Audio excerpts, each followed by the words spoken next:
Ever feel like you're running in circles? Mm. Setting goals, but never quite getting that nailed it feeling. Oh, I know that They're feeling. not They're alone. definitely not. So today we're diving into something that might just change your game. OKRs. And what's really cool about OKRs, they're not just another, productivity trend. Right. We're talking Google, Intel, In LinkedIn. big leagues. These guys used OKRs to reach some pretty amazing heights. Okay, so less buzz, more like, how do they actually work? What are OKRs? So at their heart, OKRs are objectives and key results. Objectives and key results. Yeah, think of it like planning a road trip, right? Okay. Your objective is that exciting destination, that big why that's fueling your whole journey. I like it. The key results, those are your milestones along the way, the measurable checkpoints that tell you you're on the right path, you're making progress. So not just, I want to see the Grand Canyon. Right. It's, I'll know I'm getting close when I see, like, this rest stop, then that landmark. Exactly. And that's what makes it so interesting. See, people mix up OKRs with KPIs all the time. Key performance indicators. KPIs are like glancing at your speedometer, tells you how you're doing right now in this moment. Right. But OKRs, those are your GPS. They keep you locked on that destination, that big ambitious goal, even when the road gets a little bumpy. I like that. So, like, back in, what was it, 2015? Yeah, around then.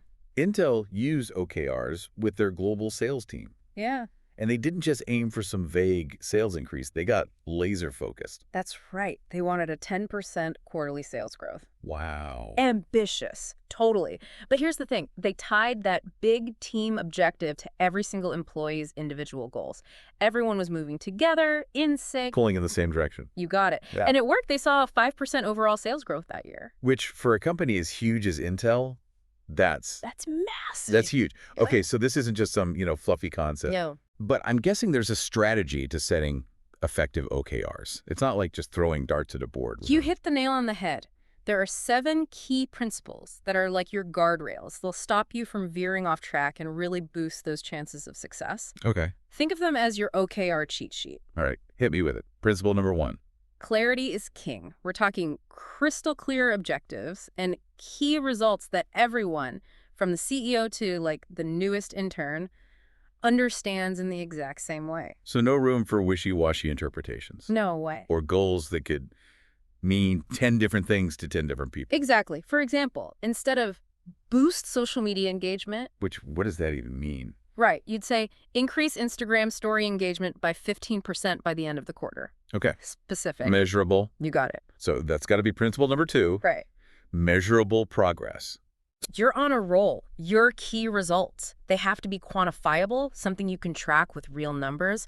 That way, you're not just guessing at your progress.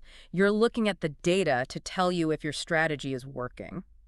Makes sense. You need to know if you're on track or if you need to, like, switch gears. It's like they say, you can't manage what you can't measure.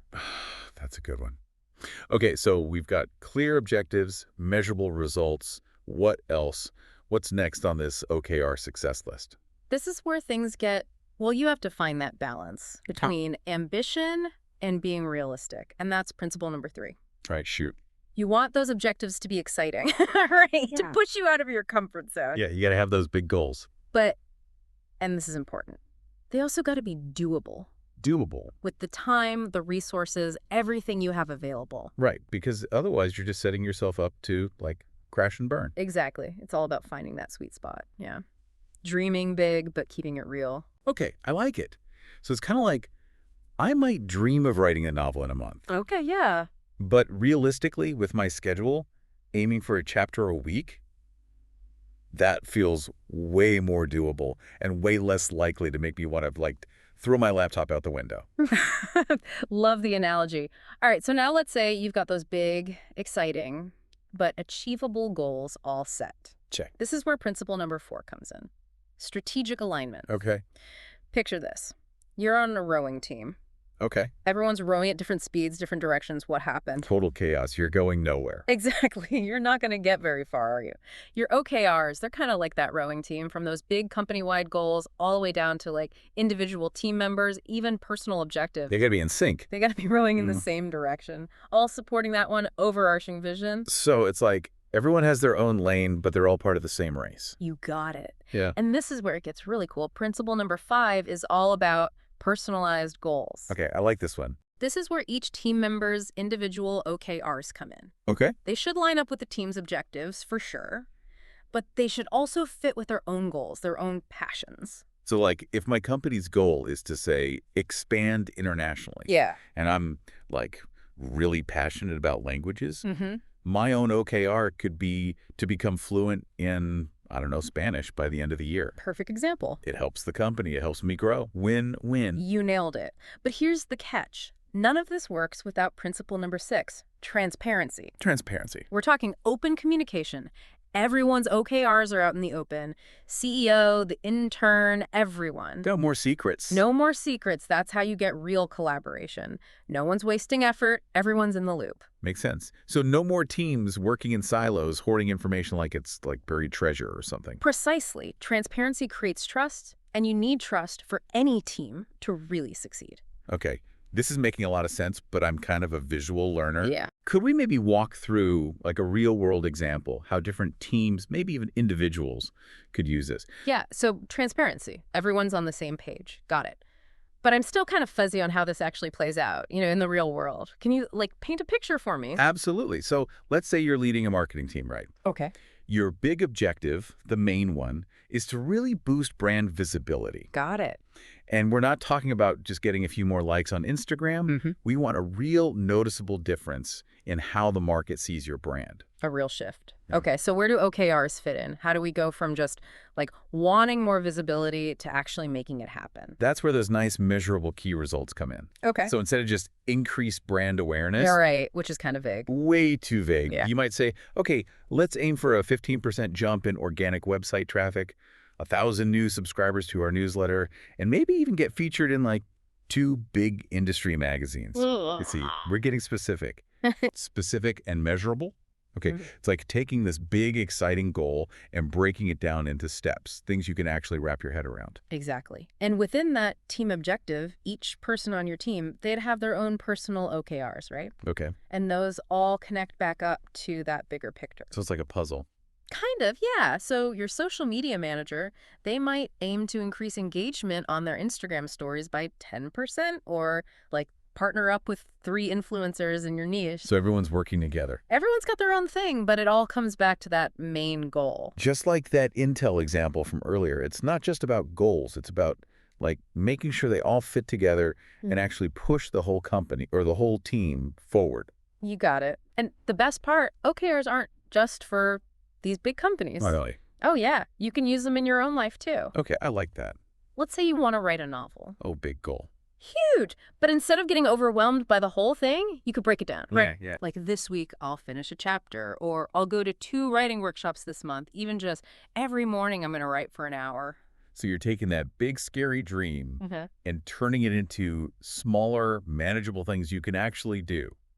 No more freaking out, just doing it. I like it. Exactly.